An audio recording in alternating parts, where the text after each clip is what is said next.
नमस्कार, स्वागत है आप सभी का। उत्तराखंड प्राइम टाइम देख रहे हैं, आपके साथ मैं हूं पंकज रौतेला। जो पेयजल निगम है उसमें भ्रष्टाचार हो रहा है, ये हम नहीं कह रहे हैं, ये इस निगम के कर्मचारी कह रहे हैं। लगातार आंदोलन कर रहे हैं और कह रहे हैं उनको तनख्वाह नहीं मिल रही है। आरोप लग रहे हैं जो मौजूदा एमडी हैं उन पर। हमारे सहयोगी चंदन कुमार झा ने बातचीत की पूर्व जो इसके कार्यकर्ता थे, पूर्व जो इसके कर्मचारी थे, उनसे क्या कुछ उन्होंने कहा पहले वो सुनिए और उसके बाद आपको दिखाएंगे किस तरीके से पेयजल निगम में भ्रष्टाचार हो रहा है और एमडी से भी जुड़ने की कोशिश करेंगे, उनका भी पक्ष लेंगे इस बाबत। देखिए, उत्तराखंड पेयजल निगम में जिस तरह से लगातार भ्रष्टाचार की खबरें इंडिया क्राइम उठाते रहा है, उसी क्रम में एक बार फिर हम उत्तराखंड पेयजल निगम जो है उसमें भ्रष्टाचार की एक बड़ी खबर को सामने ला रहे हैं। हम उत्तराखंड की जनता के सामने इस तमाम बातों को रखेंगे। हमारे साथ उत्तराखंड जल निगम सेवानिवृत्त अधिकारी कर्मचारी वेलफेयर एसोसिएशन के दिनेश भंडारी प्रदेश अध्यक्ष हैं, मौजूद हैं। भंडारी जी काफी समय तक व्यवस्था में रहे थे, तो इनको काफी सारी चीजें मालूम है। भंडारी जी, बहुत बहुत स्वागत है आपका इंडिया क्राइम। धन्यवाद। भंडारी जी, हमने पहले भी इस विभाग के खिलाफ खबर चलाया था, किस तरह से भ्रष्टाचार व्याप्त है, किस तरह से कमीशन की बात सीधे कैमरे पर होती है, इसको दिखाया था। तो लगातार कहीं ना कहीं ये छोटा सा महकमा जो है, ये निर्माण का भी काम करती है, कंस्ट्रक्शन की भी एजेंसी है, निर्माण की संस्था है ये। तो इसमें किस तरह से आप मतलब देखते हैं, लगातार ये खबरें आती है कि सूबे के अंदर इस विभाग में सबसे ज्यादा भ्रष्टाचार है, क्या कुछ कहेंगे आप? जहां तक पेयजल निगम की भ्रष्टाचार की बात है, पूर्व में भी यहाँ पर एमडी रहे, पीके शर्मा साहब रहे, उनके टाइम पे लगातार ये प्रॉफिट में रहा और उसके बाद डीके गुप्ता साहब के टाइम पे भी ये प्रॉफिट में रहा। लेकिन जब से ये यहाँ पर वर्तमान में जो एमडी हैं, जब ये इससे पूर्व भी 2.5-3 साल ये एक व्यवस्था के तहत एक जूनियर होने के नाते भी ये जो है इनका जो है वो एमडी का रहा। लगातार सबसे ज्यादा घाटा 250 करोड़ रुपए घाटा इनके पीरियड में हुआ है जो वर्तमान में एमडी हैं। इससे ये साबित होता है कि लगातार जो घाटा होने का रीजन है उसमें तमाम तरह के भ्रष्टाचार व्याप्त हैं। इसमें जैसा कि आपका जो एक डीपीसी हो जाती है किसी अभियंता की, उसको एक महीने दबाए रखना, इसका ये साफ साबित करता है कि कहीं ना कहीं ये भ्रष्टाचार के कारण जो है उसको दबाए रखते हैं। और जब जो लोग उसमें अफेक्टेड है उनको, उनसे जब इनका सौदा तय हो जाता है, उसके बाद वो 1 महीने बाद जो है धीरे धीरे उनको जो है फिर तब जारी करते हैं। निश्चित रूप से एक बड़ा आरोप ये लग रहा है पेयजल के जो एमडी हैं भजन सिंह, उनके ऊपर लग रहा है। सवाल अब भी खड़ा है अपनी जगह पर, जो स्टाफ हैं, जो कर्मचारी हैं वहाँ के, न पीएफ की व्यवस्था हो पा रही है, लंबे समय से पीएफ की व्यवस्था नहीं हो पा रही है। कर्मचारी 4-4, 5-5 महीने से हड़ताल पे हैं, भूख हड़ताल पे हैं। आप भी भूख हड़ताल पे थे अपने कर्मचारी दोस्तों को लेकर के। क्या जायज मांगे हैं आपकी जो कुर्सी पर तैनात एमडी उसको नहीं कर पा रहे हैं या वो नहीं करना चाहते हैं? क्या कुछ लगता है आपको?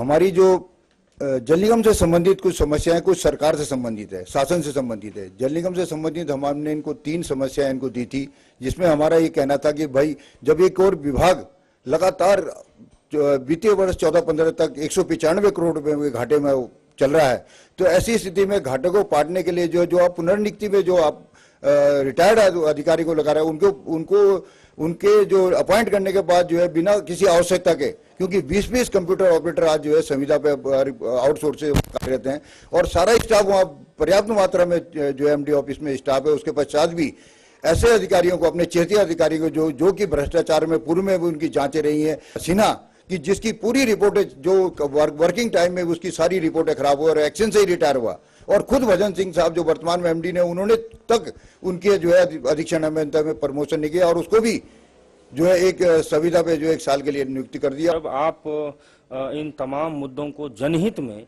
उत्तराखंड सरकार के सामने लाने की कोशिश कर रहे हैं, जनता के सामने लाने की कोशिश कर रहे हैं, तो ये मुकदमेबाजी और पुलिस एक्ट में फंसाने की ये कुछ बात सामने आ रही है। क्या कुछ है पूरा मामला? मैं आपको स्पष्ट कर दूं कि यहाँ पूर्व में भी इन्होंने, एक ठेकेदार था, हमारा कोटद्वार के ठेकेदार थे, वो अपनी जेन्युइन समस्या के लेके, गोयल ठेकेदार थे, वो अपनी समस्या के लेके आए, जो कि उनकी समस्या सही थी। इन्होंने उनके ऊपर भी ऐसे वो जो है वो ये जातिवाचक सूचक शब्द का उसके ऊपर एक झूठा मुकदमा लगा दिया था।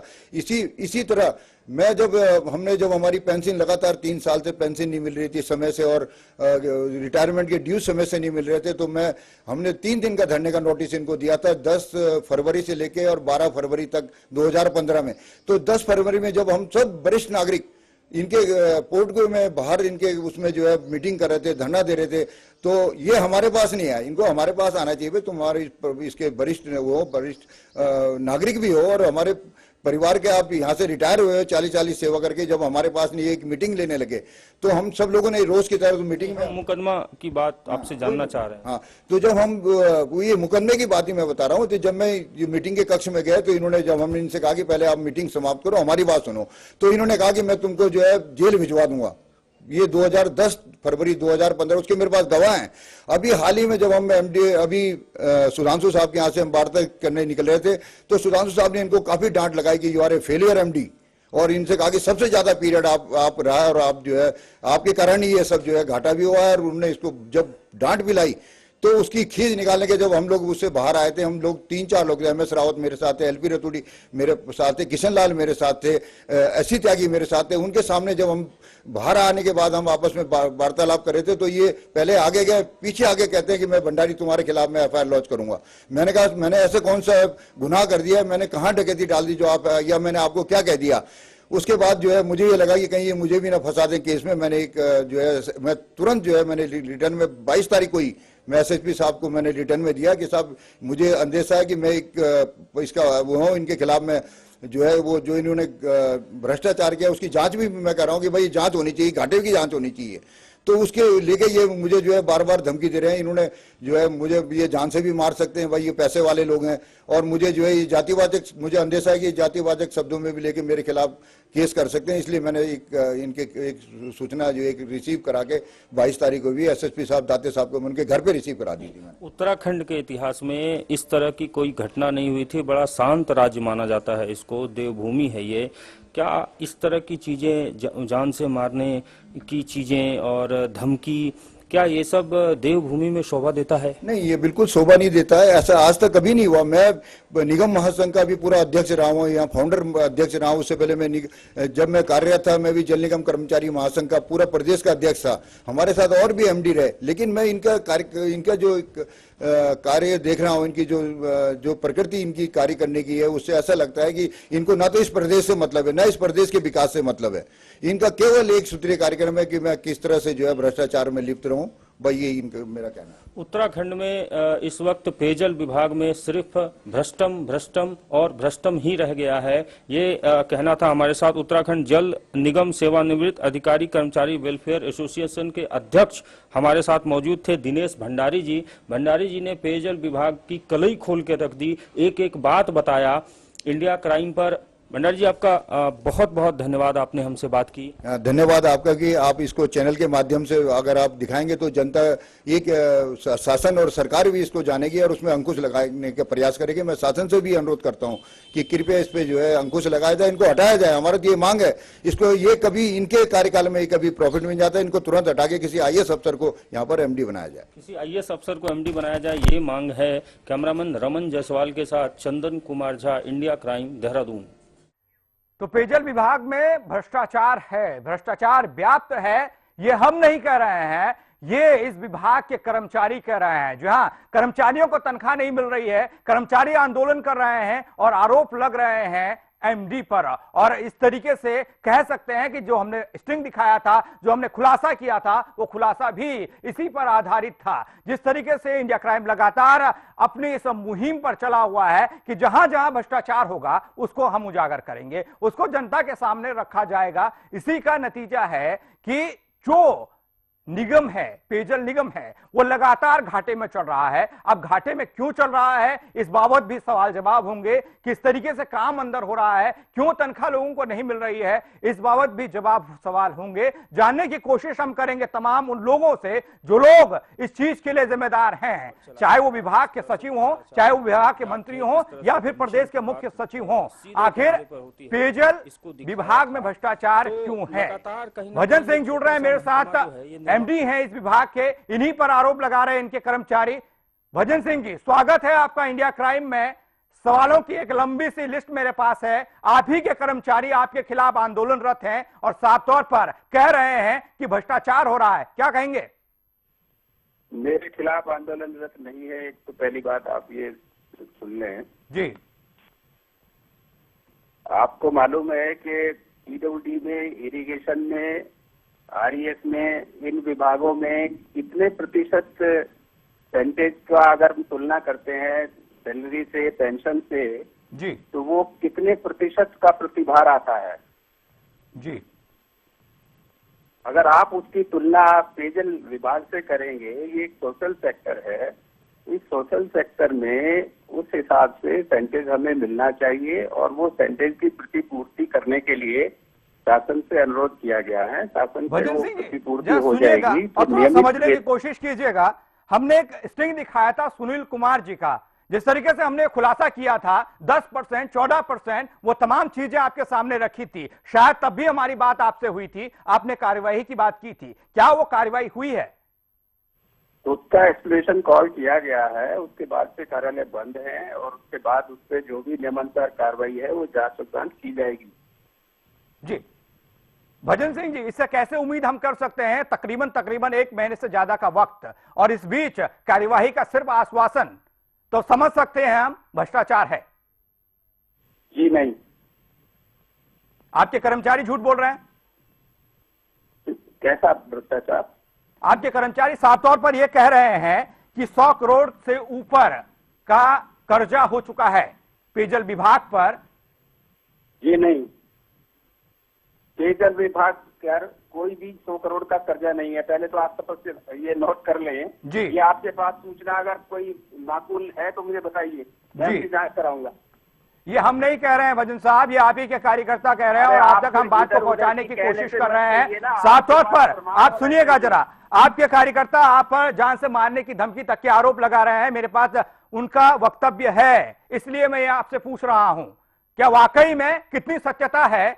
मैं आपका पक्ष लेना चाह रहा हूं। मेरा मकसद आपसे लड़ना नहीं है, मेरा मकसद सिर्फ जानकारी देना है। जिस तरीके से आपके कर्मचारी आंदोलनरत हैं और कह रहे हैं आज विभाग कर्ज में डूब रहा है, इस बाबत हम जानकारी लेने की कोशिश कर रहे हैं और हम अपने साथ जोड़ेंगे, सचिव साहब को भी जोड़ेंगे, मुख्य सचिव साहब को भी जोड़ेंगे और साथ ही साथ मंत्री जी से भी, विभागीय मंत्री जो हैं उनसे भी बात करेंगे। हम उन्हीं को बातों को लेकर, जिस तरीके से आपके कार्यकर्ता आज कह रहे हैं जो विभाग है वो कर्ज में डूबा हुआ है और साथ ही साथ जो रिटायर्ड हो जाते हैं उनको फिर से मोटी रकम देकर, तनख्वाह देकर काम पर रखा जाता है। ऐसी जानकारी अगर आपके पास है जो आपको ये सिद्ध कर दे कि इतने का कर्जा पेयजल विभाग के ऊपर है तो मुझे दीजिए, मैं जांच कराऊंगा। जी जी भजन साहब, अब आपके हमारे पास अगर कोई जी ऐसी जानकारी है तो कृपया करके मुझे दीजिए। बिल्कुल, कोई बिल्कुल। कर्जे की जानकारी मेरे पास नहीं भजन है। साहब सुनिएगा जरा, दिनेश भंडारी जी पूर्व आप ही के विभाग में कार्यरत थे, वो क्या कुछ कह रहे हैं वो भी हमारे साथ जुड़े हुए हैं। दिनेश जी स्वागत है आपका। आपके एमडी साहब जो मौजूदा एमडी हैं भजन सिंह जी, वो हमारे साथ जुड़े हुए हैं। तमाम आपके आरोपों को वो नकार रहे हैं, क्या कहिएगा?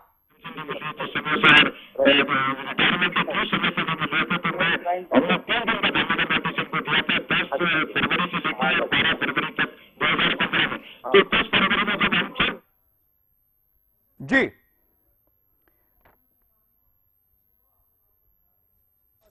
हमारे पास आना चाहिए। तुम्हारे इसके वरिष्ठ नागरिक भी हो और हमारे परिवार के, आप यहाँ से रिटायर हुए हो, 40 सेवा।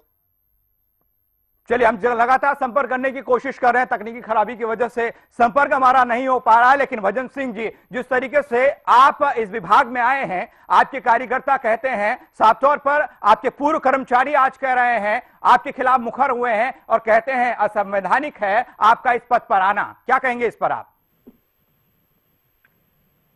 मैं नहीं, इससे तो मेरे ख्याल से आप जो सरकार जिसने मुझे चयन किया है उनसे बात करोगे तो ज्यादा ठीक रहेगा। मैं अपनी बात कहूँ, मेरा चयन संवैधानिक है, संवैधानिक कैसे आप कह सकते? जी,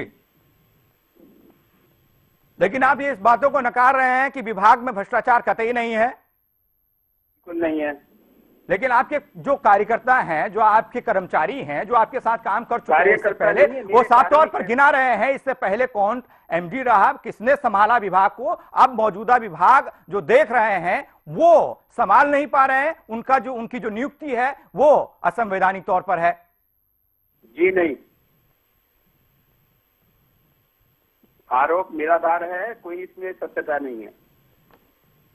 जी, जानने की कोशिश करेंगे, हम मुख्य सचिव साहब से भी जुड़ने की कोशिश करेंगे फोन के माध्यम से, और विभागीय मंत्री से भी जानने की हम कोशिश करेंगे कि वाकई में किस तरीके के आरोप आज लग रहे हैं। आज कार्यकर्ता, उनके जो पूर्व कर्मचारी, वो आरोप लगा रहे हैं भजन सिंह पर, और ये मौजूदा वक्त में इस विभाग को देख रहे हैं, एमडी हैं इस विभाग के, और इनसे भी हम लगातार बने रहेंगे और ये बताने की कोशिश करेंगे। भजन साहब, आप मेरे साथ बने हुए हैं। एक खुलासा हमने किया था कुछ रोज पहले, और सुनील कुमार उनका नाम था, आपके बाबत ये जानकारी हमने पहुंचाई थी, और मुझे याद है कि आपने कहा था कि तुरंत कार्रवाई होगी। जरा उसको देख लीजिए, समझ लीजिए कि किस तरीके से हमने उस भ्रष्टाचार का खुलासा किया था। आप ही के विभाग के कर्मचारी हैं, हालांकि आज वो रिटायर्ड हो चुके हैं। देखिए जरा।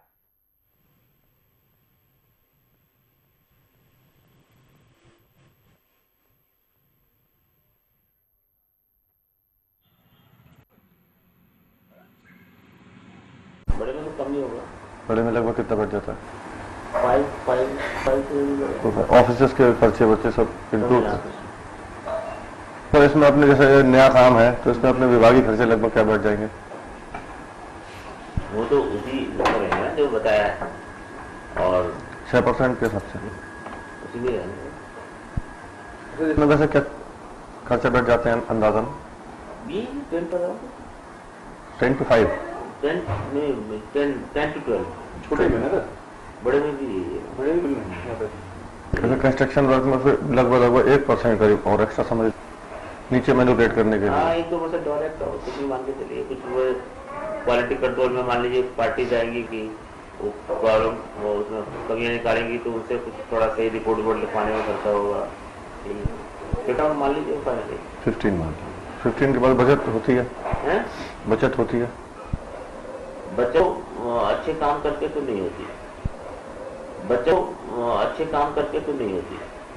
अच्छा, आप सही काम करेंगे क्योंकि कॉम्पिटिटिव रेट होते हैं। जी जी, तो है ना, इसलिए वो प्रॉब्लम है। इसलिए तो सब ये हो ही रहा है कि पुल गिर रहे हैं, बिल्डिंग गिर रही है, ये सब स्थितियाँ और क्या गिर रही है। ये आदमी दूसरे से पहले से निकाल लेगा तो फिर क्या होगा? ये पुल क्यों गिरा है श्रीनगर में? इसलिए तो वो दे लेके सब अपना शादी के बैठ जाते हैं। कॉस्टिंग बढ़ाएंगे, आपको तो बेस बनाना पड़ेगा ना।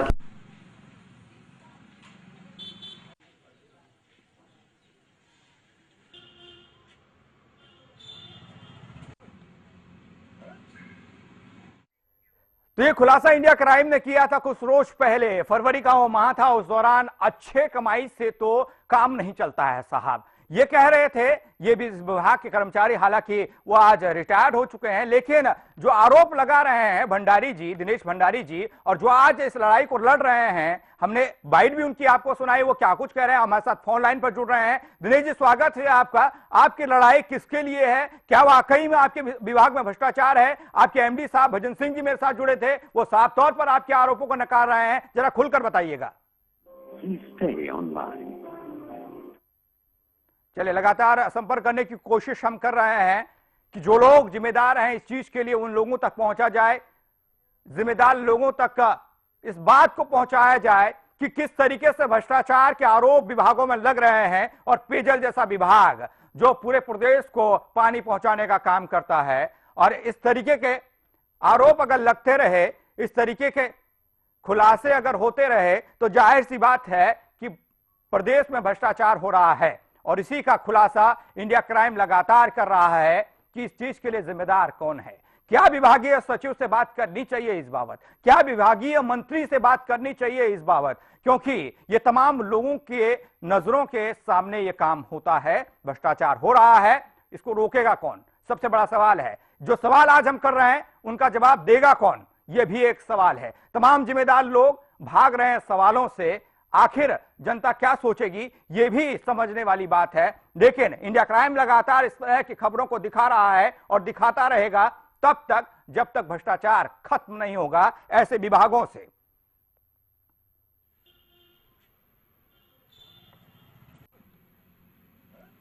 चंदन कुमार झा जुड़ रहे हैं मेरे साथ देहरादून से, मेरे सहयोगी।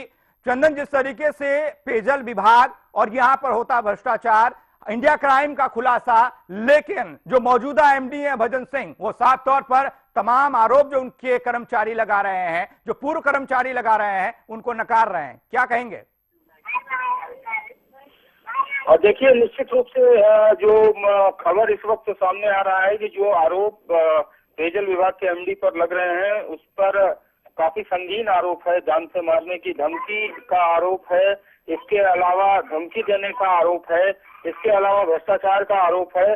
तमाम तरह के आरोप पेयजल विभाग के एमडी के खिलाफ लग रहे हैं। तो निश्चित रूप से पंकज, एक बड़ा संवेदनशील मामला है और इसको समझने की जरूरत है।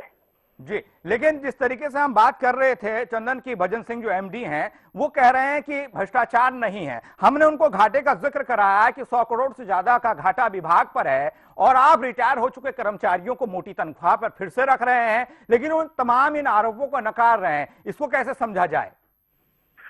निश्चित रूप से तमाम आरोपों को एमडी नकारेंगे ही, क्योंकि अब एमडी के पास कोई दूसरा चारा नहीं बच रहा है। 100 करोड़ रुपए से भी ज्यादा का घाटा इस वक्त पेयजल विभाग को लग चुका है। ये वर्तमान जो एमडी है, उनके शासनकाल में ये घाटा और बढ़ते जा रहा है। 6 महीने से विभागीय लोगों को तनख्वाह नहीं मिली है और इस विभाग में भ्रष्टाचार चरम पर है। समझने की जरूरत है पंकज कि आखिर भ्रष्टाचार चरम पर है, विभागीय तनख्वाह नहीं मिली है। तो जब कप्तानी होती है और जब इंडिया की टीम खेलती है और हारती है तो पूरा जिम्मा कप्तान को मिलता है। उसी तरह पेयजल में अगर सब कुछ ठीक नहीं चल रहा है तो उसके जिम्मेदार जो है एमडी है और उनको ये जिम्मेदारी लेनी ही पड़ेगी। पंकज, चंदन जिम्मेदार एमडी हैं, ये लगातार हर कोई जानता है। अगर विभाग कैप्टन का जिक्र आपने किया, लेकिन उस कैप्टन को बनाने वाले और उसको कैप्टन पर नजर रखने वाले भी कोचेज होते हैं, यानी कि विभागीय सचिव होगा, विभागीय मंत्री होगा। क्या इस तरीके से घाटे में जा रहा है एक विभाग और कोई इस तरफ ध्यान नहीं दे रहा है? लापरवाही है क्या?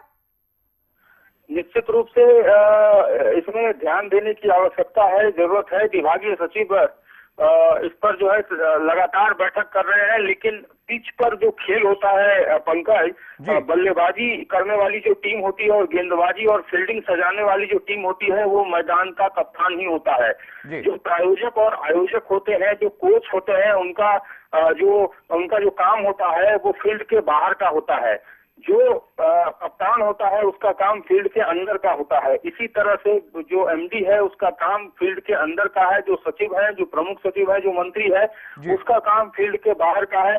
उसका काम नीति बनाना है, नीति को वहां पे क्रियान्वित कराना, ये एमडी का काम होता है। पंकज, लेकिन जिस तरीके से बात हो रही है, जो पूर्व कर्मचारी थे इस विभाग के, आज वो ही मुखर होकर सामने आ रहे हैं। तभी इंडिया क्राइम ये खुलासा भी कर रहा है कि ये भ्रष्टाचार कम नहीं है, ये भ्रष्टाचार आज का नहीं है, ये भ्रष्टाचार धीरे धीरे ही सही, लेकिन आज बहुत बड़ा भ्रष्टाचार बन रहा है और इसका खुलासा लगातार कर रहा है। उन कर्मचारियों से आपने बात की, किस तरह की लड़ाई अब वो लड़ने जा रहे हैं, किस तरह की रणनीति वह विभाग के इस एमडी के खिलाफ करने जा रहे हैं, कुछ बताइएगा इसके बारे में। देखिए पंकज, इसमें साफ करना चाहूंगा कि उनकी लड़ाई अभी शुरू नहीं हुई है। उनकी लड़ाई काफी दिन पुरानी है जी। उनकी लड़ाई में दिक्कत ये है कि पिछले करीब 4-5 महीनों से विभाग के लोगों को तनख्वाह नहीं मिल पा रही है। जो लोग रिटायर हुए उनकी पेंशन नहीं आ पा रही है। तो उनके जो चूल्हे हैं वो इस वक्त ठंडे पड़े हैं, चूल्हों में अग्नि और आंच नहीं है। तो उनके आंच को लाने के लिए इस तरह की कार्रवाई और इस पर प्रयास इंडिया क्राइम कर रहा है, ताकि जो बुझे हुए चूल्हे हैं उनकी आंच जल सके और उस पर रोटी बन सके। तो कहीं ना कहीं एक अच्छा प्रयास इंडिया क्राइम का इस वक्त है। लेकिन विभागीय कर्मचारी की अगर हम बात करें तो वो भी प्रयासरत है कि उनको तनख्वाह मिले और समय से जो उनकी जो जायज मांगे हैं उनकी मांगे पूरी हो जाए। क्योंकि अगर आप एमडी की बात करें तो एमडी के घर में जो है, एमडी की जो अट्टालिकाएं हैं, बड़े बड़े महल हैं, उसमें तो खाने की कोई कमी नहीं होगी। लेकिन इसके जो वर्कर हैं, यहाँ जो काम करने वाले, जो पाइपलाइन को खोदने वाले, पाइपलाइन बिछाने वाले, उसके रिंग और इन चीजों को कसने वाले छोटे मजदूर हैं, उनके घर का चूल्हा जले, ये सोचने के लिए वो एमडी को कह रहे हैं कि आप हमारी दिक्कत को भी सोचिए और हमारी समस्या को भी जानिए। पंकज, चलिए चंदन, पूरी जानकारी के लिए बहुत बहुत शुक्रिया। आप नजर बनाए रखिए, पूरे अपडेट के साथ मैं आपसे फिर जुड़ूंगा। लेकिन जिस तरीके से अपराध बढ़ रहा है, इंडिया क्राइम प्रयास कर रहा है, जिस तरीके से भ्रष्टाचार पनप रहा है, इंडिया क्राइम प्रयास कर रहा है उसको जनता तक पहुंचाने का, उस बात को जिम्मेदारों के कानों तक पहुंचाने का कि हां, जिस तरीके से अलग अलग विभागों में, आज हम पेयजल विभाग की बात कर रहे हैं, इसमें भ्रष्टाचार हो रहा है, इसके तमाम चीजें हमारे पास है। यानी कि वो खुलासा हमने किया, जो कर्मचारी वहां पर हैं वो दिखाया किस तरीके से वो कह रहा है कि काम चलता नहीं साहब, जो पैसा सही में मिलता है, यानी कि जो गलत पैसा होगा उससे काम चलेगा। और साथ ही साथ जो जिम्मेदार लोग हैं, यानी कि एमडी हैं विभाग के भजन सिंह, वो सारे आरोपों से अपने आप को किनारा कर रहे हैं उन आरोपों से। लेकिन यही लड़ाई इंडिया क्राइम की थमने वाली नहीं है जब तक तमाम चीजें आपके सामने नहीं आएगी। इस बुलेटिन में फिलहाल इतना ही, आप बने रहिए हमारे साथ।